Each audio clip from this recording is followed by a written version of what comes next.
Assalamualaikum warahmatullahi wabarakatuh.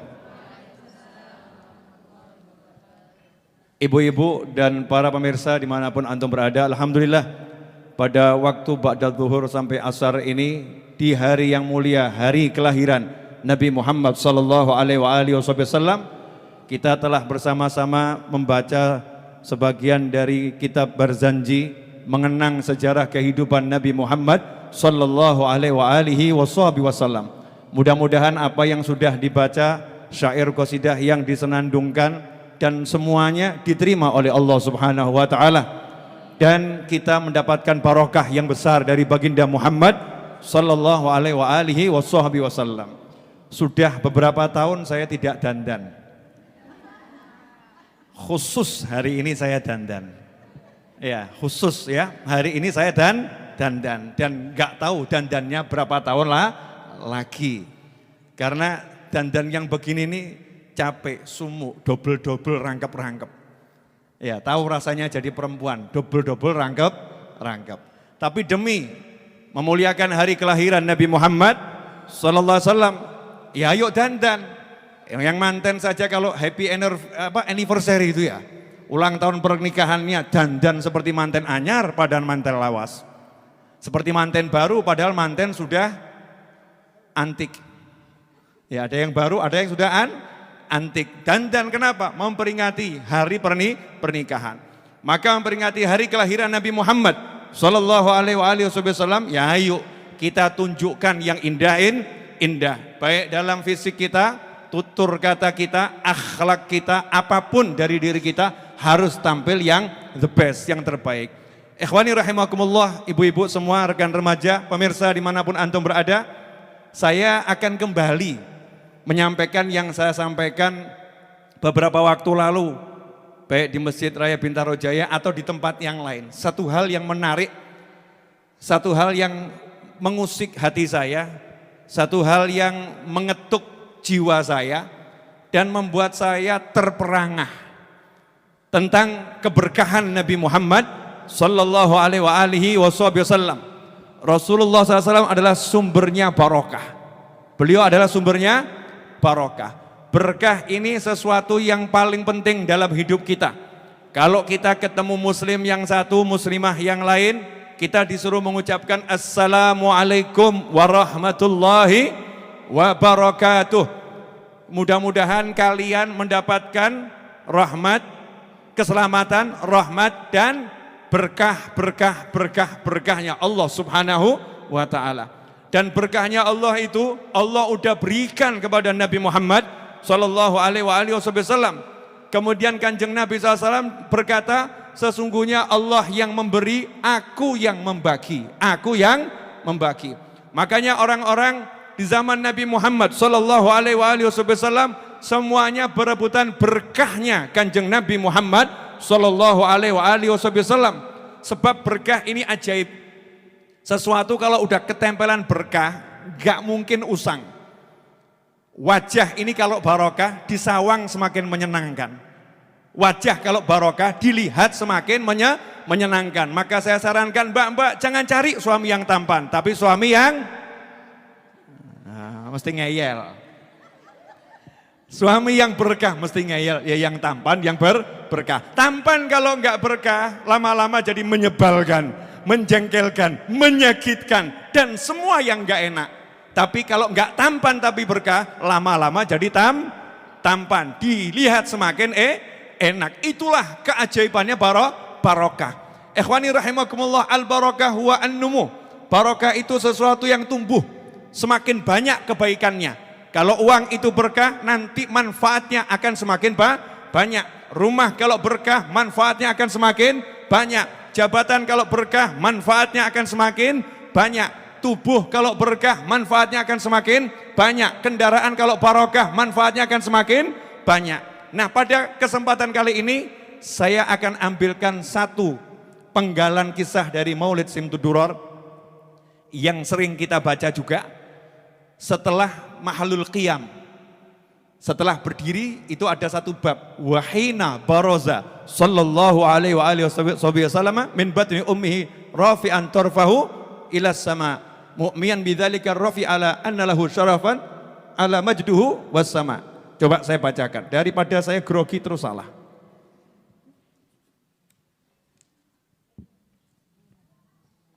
Belajar satu bab, insya Allah 10 menit selesai. Wahina baraza sallallahu alaihi wasallam min batni ummihi baraza rafi'an tarfahu ila sama mu'miyan bidzalika raf'i ila anna lahu syarafan ala majduhu wa sama.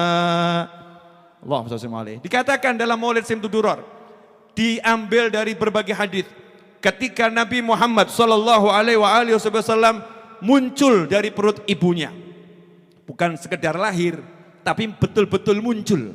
Nabi SAW itu adalah makhluk Allah yang disimpan oleh Allah Subhanahu wa ta'ala, yang dijaga oleh Allah Subhanahu wa ta'ala. Semua waktu minta agar Nabi dimunculkan, setiap zaman minta agar Nabi dimunculkan, tapi Allah Ta'ala tetapkan munculnya harus lewat Sayyidah Aminah radhiyallahu anha, ibu Nabi Muhammad sallallahu alaihi wasallam. Munculnya lewat seorang wanita yang namanya Aminah. Namanya saja artinya yang aman. Maka ibu Nabi dimanapun berada dan kapanpun pasti aman. Inilah akidahnya para habaib dan inilah akidahnya para kiai. Ibu Nabi, ayah Nabi tempatnya di surga, bukan di tempat yang lain. Ibu Nabi Muhammad SAW ketika muncul Rasulullah SAW terlahir dari perutnya, rafi'an tarfahu ila sama, muncul dalam keadaan beliau itu merangkak melihat ke arah langit, mendongakkan wajah ke arah langit. Mu'miyan bidzalika raf'i, ini menunjukkan kalau Rasulullah SAW pangkatnya, derajatnya, kedudukannya akan selalu meningkat. Udah mulia akan selalu mulia, udah tinggi akan semakin tinggi. Gak mungkin derajat Rasul tetap konstan, dinamis, selalu naik, selalu bertambah. Shallu ala nabi, Allahumma shalli wa sallim alaihi. Wa kana waktu maulidi sayyidil kaunain minasyuhuri syahrul rabiul awwali wa minal ayyami yaumal itsnain. Nabi Muhammad SAW lahir di bulan Rabiul Awal dan di hari Senin. Di Simtuduror tidak dituliskan tanggal kelahirannya. Kenapa? Di antara hikmahnya adalah karena tanggal kelahiran Nabi Muhammad SAW terdapat perbedaan pendapat di kalangan para ulama. Maka Habib Ali Habsyi tidak mencantumkan tanggalnya ta'adduban kepada para ulama yang tanggalnya berbeda dengan tanggal 12 Rabiul Awal. Inilah akhlaknya para ulama kepada ulama-ulama yang lain. Ini di antara hikmah yang bisa saya tangkap. Kemudian lahirnya bulan Rabiul Awal, bukan di bulan Maulid, bukan di bulan haji, bukan di bulan Rajab. Kenapa? Yang saya sebutkan tadi, bulan-bulan yang mulia sepanjang zaman. Sebelum datangnya Nabi Muhammad SAW, Dzulhijjah adalah bulan yang mulia, Dzulqa'dah adalah bulan yang mulia, Rajab adalah bulan yang mulia, Ramadan adalah bulan yang mulia. Kalau Nabi lahir di bulan Ramadan, maka dikatakan kemuliaan Nabi karena Ramadan. Kalau Nabi SAW lahir di bulan Rajab, nanti dikatakan kemuliaan Nabi karena bulan Rajab. Allah pilihkan bulan yang biasa-biasa saja untuk lahirnya Nabi Muhammad SAW. Kenapa? Karena Nabi SAW dimanapun, kapanpun berada, sesuatu yang di situ ada Nabi menjadi mulia berkat Nabi. Bukan Nabi menjadi mulia berkat sesuatu tersebut. Paham gak Ki? Ya mantuk-mantuk tok nih mbak-mbak nih ya. Ya mantuk-mantuknya paham gak nih pemirsa? Paham insyaallah ya? Artinya bulan Rabiul Awal sekarang ini menjadi bulan yang mulia. Karena apa? Itu bulan kelahiran Nabi Muhammad Sallallahu alaihi wasallam. Kalau Rasul enggak dilahirkan di bulan Rabiul Awal biasa-biasa saja.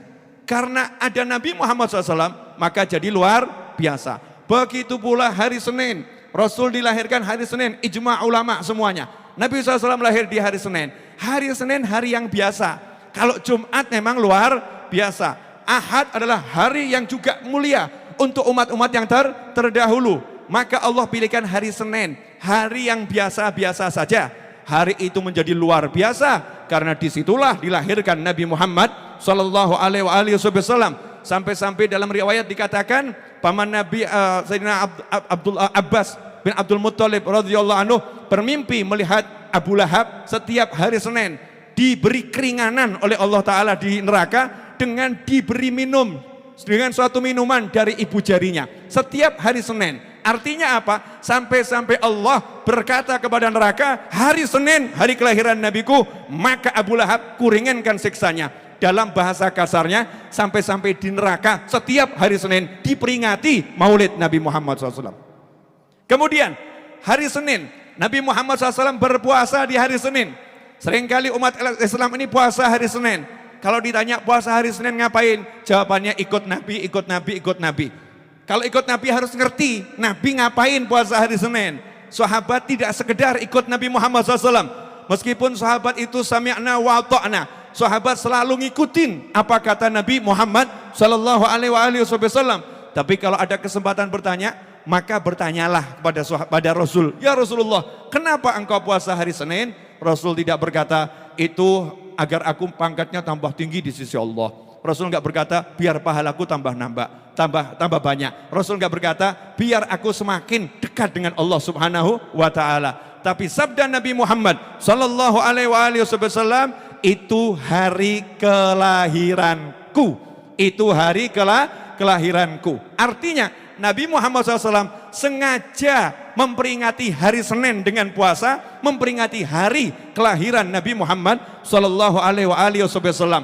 Artinya apa? Rasul mengajarkan kita senang dengan kelahiran Nabi Muhammad SAW. Kita cinta dengan hari Senin, bahagia datangnya hari Senin. Tapi sayang, hari Senin sekarang bagi sebagian orang menjadi momok, menjadi menakutkan. Senin lagi, Senin lagi. Kantor lagi, kantor lagi. Sekolah lagi, sekolah lagi. Anak masuk lagi. Online lagi. Hari Senin, ikhwani rahimakumullah. Kalau cinta dengan Nabi Muhammad SAW, apapun yang ada di hari Senin, di otak kita, di hati kita, harus kita jadikan bahagia. Ini hari Senin, hari kelahiran Rasulullah SAW. Yuk ngantor lagi, yuk sekolah lagi, yuk online lagi. Dengan semangat kebahagiaan akan kelahiran Nabi Muhammad sallallahu alaihi wasallam. Ikhwani rahimakumullah, hari Senin hari hijrahnya Nabi Muhammad SAW.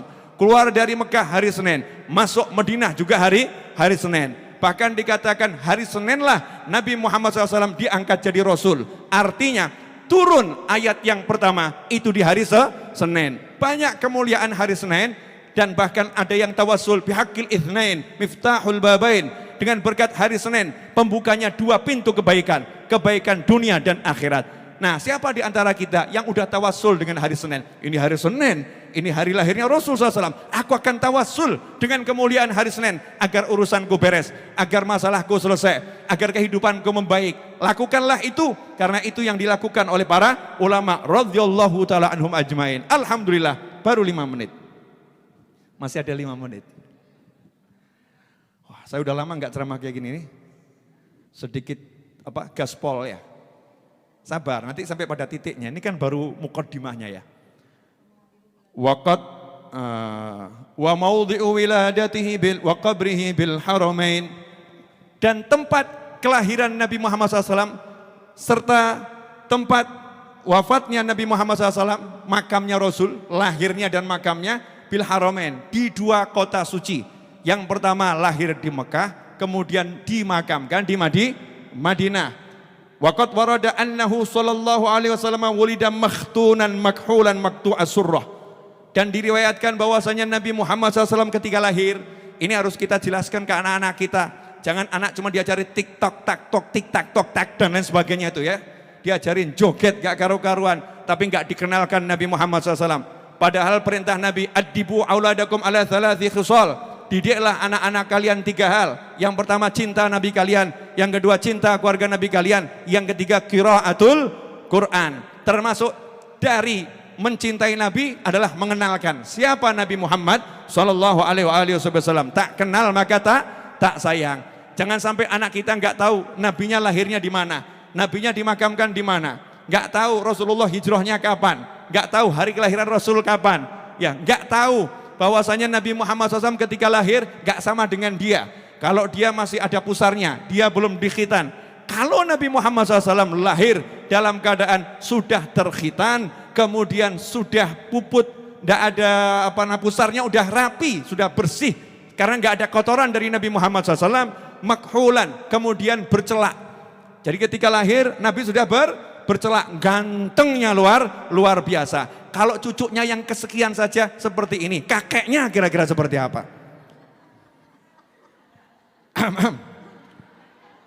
Ya, biar rodok mesem titik, tegang semua gitu ya. Sekaligus jualan. Lanjut. Tawallat dzalika li syarafi 'indallahi aidil qudrah. Itu semua karena Allah Ta'ala menunjukkan kekuasaannya. Dengan kekuasaannya Allah yang ngatur. Jangan nanya siapa yang khitan. Jangan nanya siapa itu yang motong tali pusarnya. Pokoknya dengan proses kuasa ilahi selesai. Kun fayakun. Ojo mbok pikir gak kuat. Jeblok sirahmu. Ya, bisa hancur nih kepala kita kalau memikir sesuatu yang sifatnya kudrah ilahiyah. Kemampuannya Allah Subhanahu wa Ta'ala. Nah, sekarang sampailah di sini. Ini yang akan saya bahas agak pendek, gak agak panjang. Tapi tolong camkan baik-baik. Wa ma'a buruzihi ila hadzal alami dhahara minal ajaib. Ketika Nabi SAW ini muncul ke alam nyata ini, ke jagat raya ini, tampaklah berbagai keajaiban. Ma yadullu ala annahu asyraful makhluqina wa afdalul habaib. Yang menunjukkan bahwasanya beliau adalah makhluk Allah yang paling mulia dan kekasih Allah yang paling utama. Faqad warada an Abdurrahman bin Aufin an Ummi Syaffa'i radhiyallahu anhuma. Telah diriwayatkan dari Sayyidina Abdurrahman bin Auf dan ibunya yang bernama Syaffa radhiyallahu taala anhuma. Ini menyebutkan dua nama sahabat, yang satu ibu, yang satu anak. Sang ibu namanya Syaffa, dalam riwayat yang lain Syifa, bisa Syifa, bisa Syaffa. Anaknya namanya Abdurrahman. Siapa nama anaknya?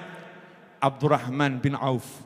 Abdurrahman bin Auf itu sahabat yang masuk jajaran orang terkaya di kalangan para sahabat. Waktu hijrah dari Mekah ke Madinah gak punya apa-apa, 0, 0. Tapi minta ditunjukkan pasar. Masuk pasar, berapa hari kemudian sudah ngadep Rasul, udah nikah dan bisa ngasih mas kawinnya mas beneran. Ya, mas kawinnya mas beneran. Dan dapat doa khusus dari Nabi Muhammad sallallahu alaihi wasallam. Nah, kita cuma sering dengar Abdurrahman bin Auf, Abdurrahman bin Auf. Kita nggak tahu rahasianya. Kok bisa Abdurrahman bin Auf jadi Abdurrahman bin Auf? Ini yang akan kita contoh. Abdurrahman bin Auf ini seorang anak, ada ibu. Rahasianya di ibunya. Ternyata ibunya adalah salah satu bidan yang menerima kelahiran Nabi Muhammad SAW. Ya bakhtaha, sungguh beruntung.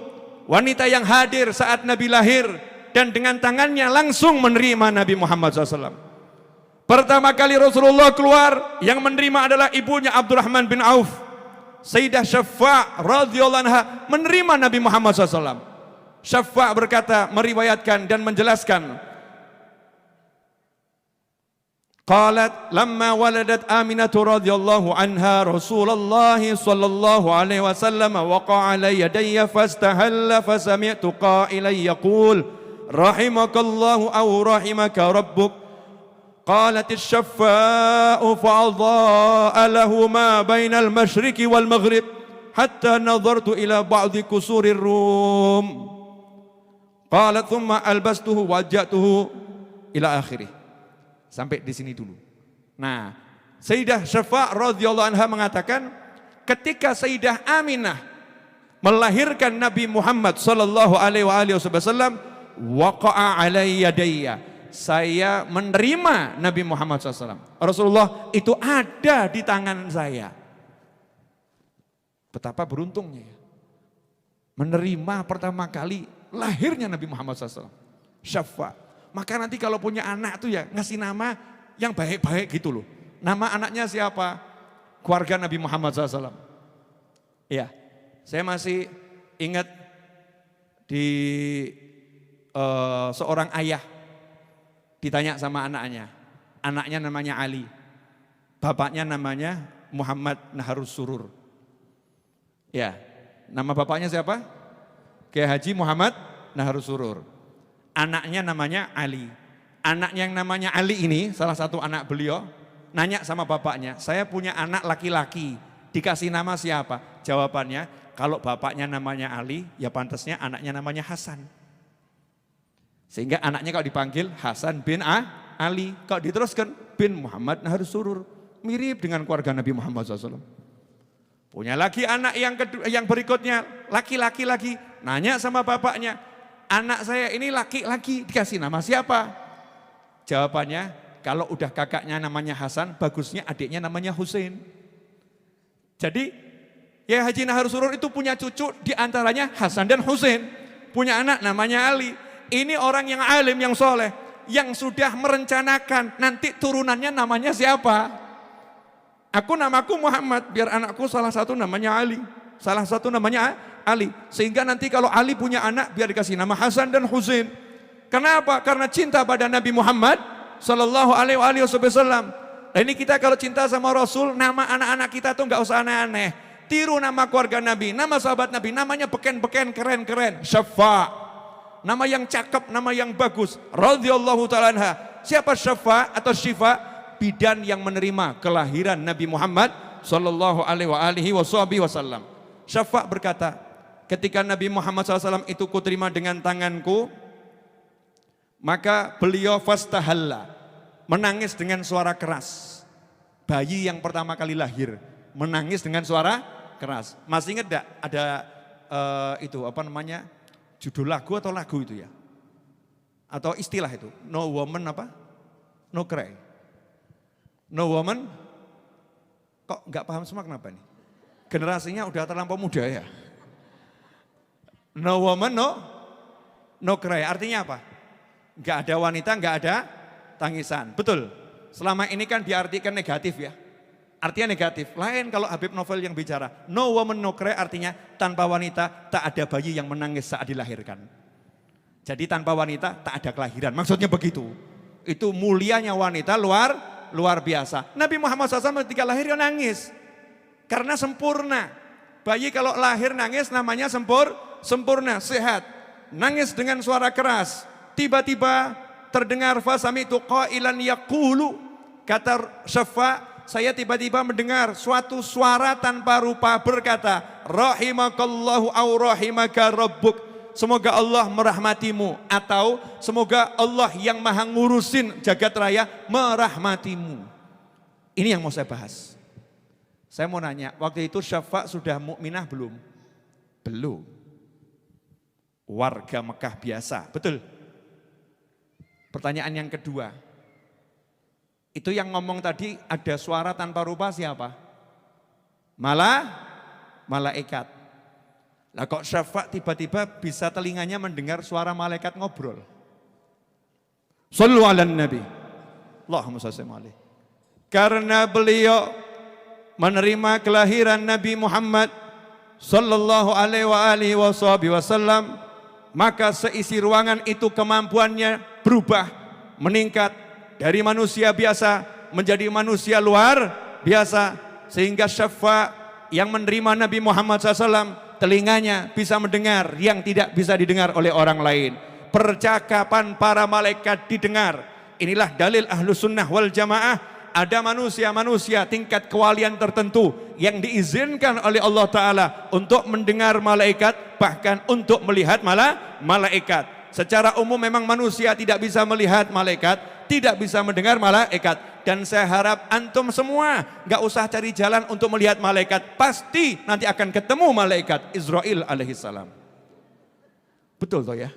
Nanti semuanya akan ketemu malaikat. Jadi gak usah bingung-bingung cari pengen lihat malaikat, ketemu malaikat. Tapi Syafa ini berubah, telinganya bisa mendengar suara malaikat. Malaikatnya berkata, semoga Allah merahmatimu.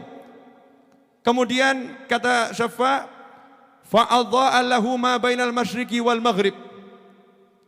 Rasulullah SAW dari tubuhnya itu memancar cahaya yang menyebar dari masyrik sampai maghrib minal masyrik, dari barat sampai ke timur.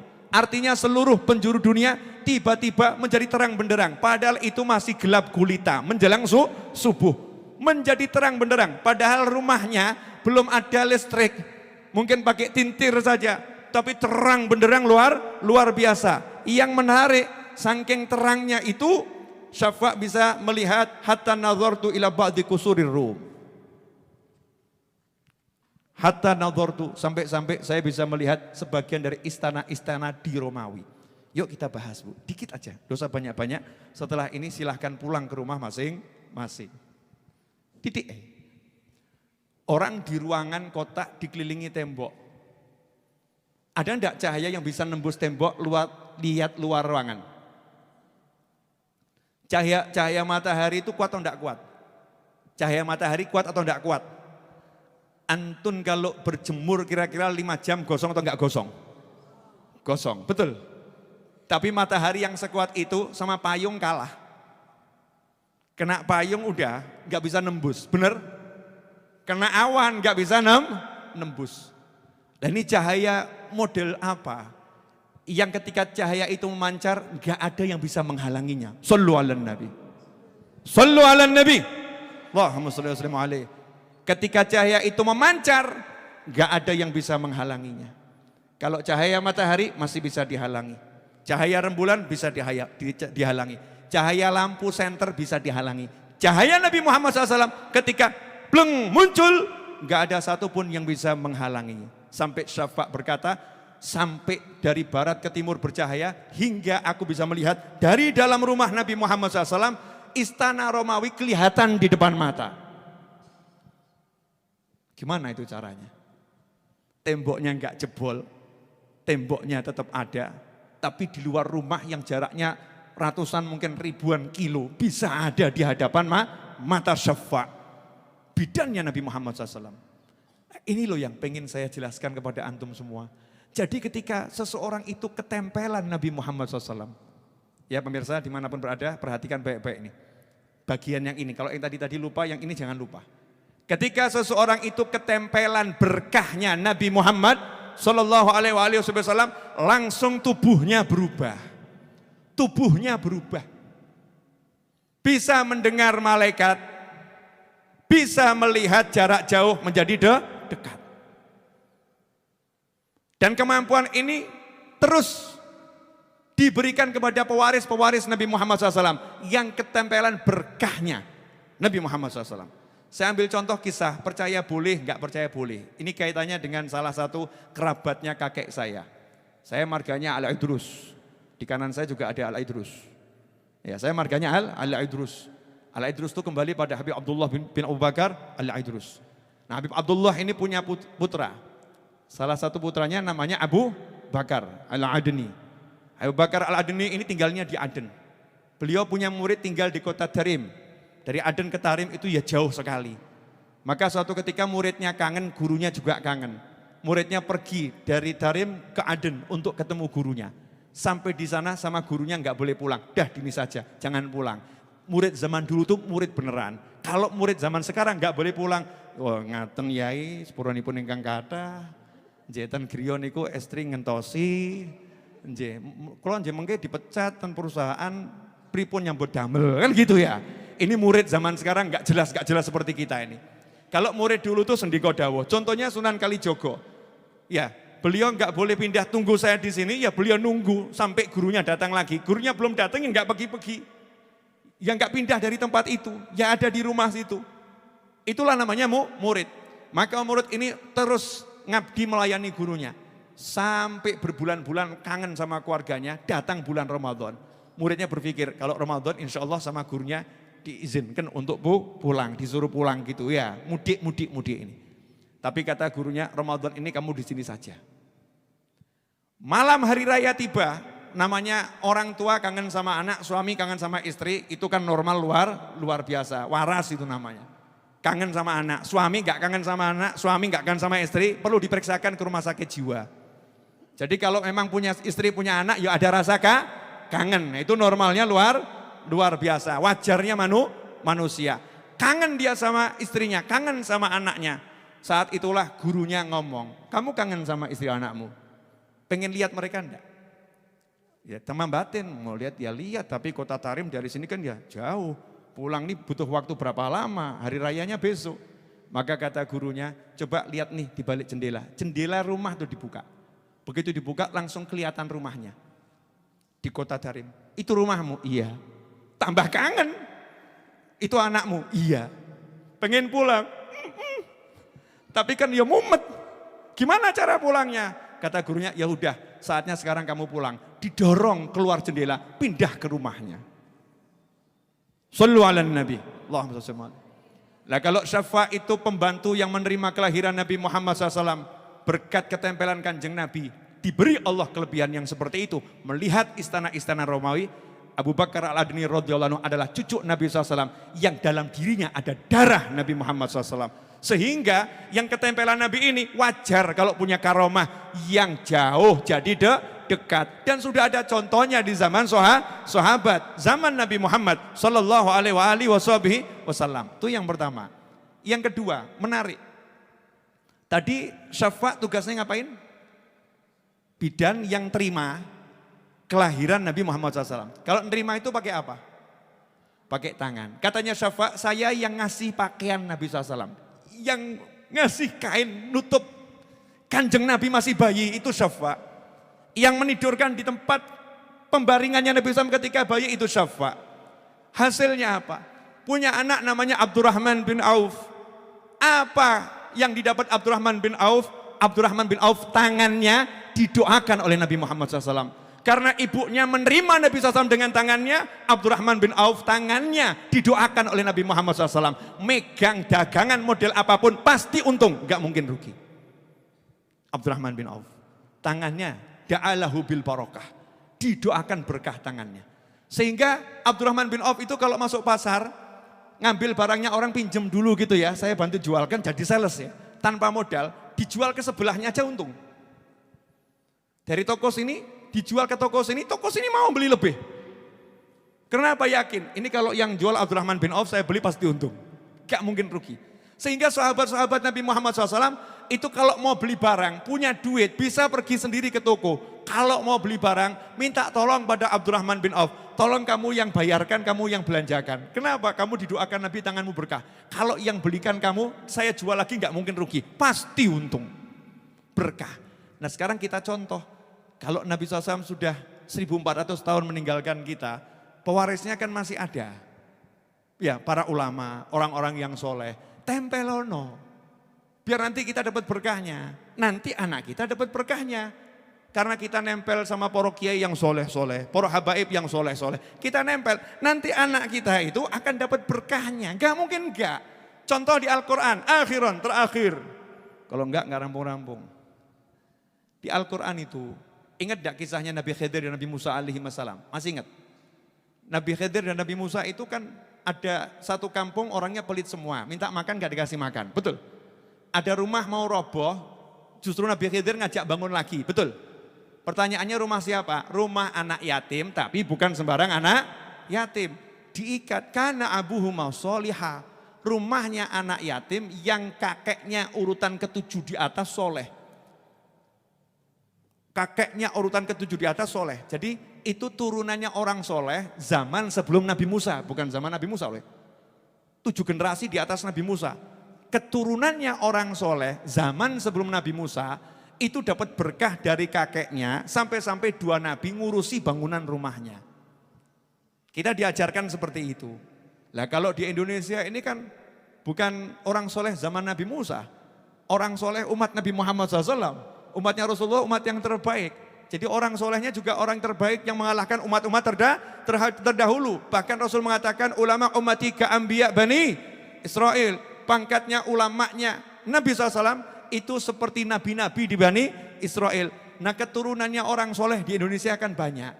Jadi kalau kita muliakan keturunannya orang soleh, maka kita akan dapat berkahnya orang soleh. Kalau kita dekat sama orang soleh, nanti turunan kita juga dapat berkahnya orang soleh. Jalankan itu. Terakhir saya ijazahkan untuk banyak baca solawat miftah biar mimpi ketemu kanjeng Nabi SAW. Pengen mimpi Rasul enggak? Pengen enggak? Yakin? Ya baca ini minimal 100 kali tiap hari. Minimal 100 kali tiap hari. Yang penting istiqomah. Sambil bayangkan kanjeng Nabi Muhammad SAW. Tirukan saya. Allahumma salli wa sallim ala sayyidina Muhammadin wa ala ali sayyidina Muhammad miftahi babi rahmatillah adada ma fi ilmillah salatan wa salaman daimaini bidawami mulkillah. Gampang toh? Allahumma salli wa sallim ala Sayyidina Muhammadin wa ala ali Sayyidina Muhammadin miftahi babi rahmatillah adada ma fi ilmillah salatan wa salaman daimaini bidawami mulkillah. Allahumma salli wa sallim ala Sayyidina Muhammadin wa ala ali Sayyidina Muhammadin miftahi babi rahmatillah adada ma fi ilmillah salatan wa salaman daimaini bidawami mulkillah. Ini sholawat diajarkan langsung sama Habib Ali bin Muhammad bin Husain Al-Habsyi, kakeknya Habib Anis Al-Habsyi, pengarang Maulid Simtud Duror. Di majelis diajarkan, besoknya ada yang laporan, Habib saya amalkan, semalam saya langsung mimpi bertemu Nabi Muhammad SAW. Kata Habib Ali, ini sholawat yang mempermudah seseorang untuk bisa ketemu kanjeng Nabi Muhammad SAW. Amalkan, mudah-mudahan kita cepat bertemu Rasul SAW, beliau ridho kepada kita semua. Hakadha wal afu minkum, jazakumullah khairan, terima kasih banyak. Lemah telas Gusti Allah ingkang balas, lemah garing Gusti Allah ingkang paring. Nah, mudah-mudahan semuanya menjadi umat yang dicintai oleh Nabi Muhammad sallallahu alaihi wasallam. Jazakumullah khairan wal afu minkum wa sallallahu ala sayyidina Muhammadin wa alihi wasallam walhamdulillahi rabbil alamin. Wassalamualaikum warahmatullahi wabarakatuh. Waalaikumsalam warahmatullahi wabarakatuh.